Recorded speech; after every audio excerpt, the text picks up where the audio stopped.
Yang ke-9 itu jahil, maka mustahil di atasnya Allah Ta'ala oleh jahil dengan mungkinat daripada mungkinat.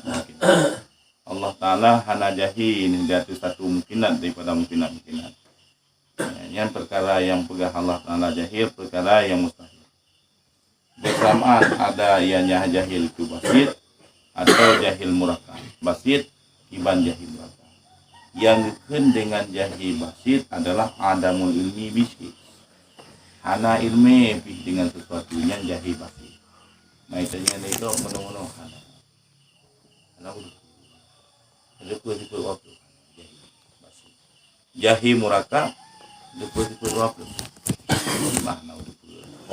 Ia idraku syai'i ala khilafi mahwali.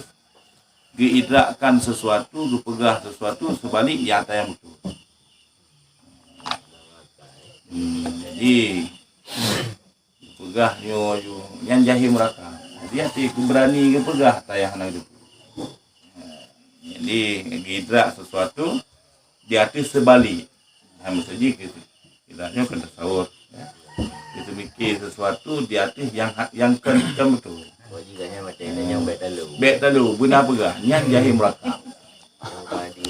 Murakab jahil murakab sama lusu. Jahil murakab maksud tarikh murakab. Punya jahil basit memang hana ilmi.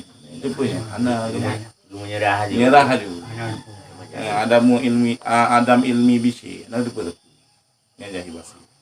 Punya jahil murakab gidra aja. Anak-anak gidra aja di atas sebalik mahwali.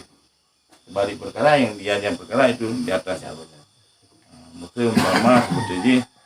Lagi umpama jahil murakab dia lantan petan nyong namun apapun ada cip pandai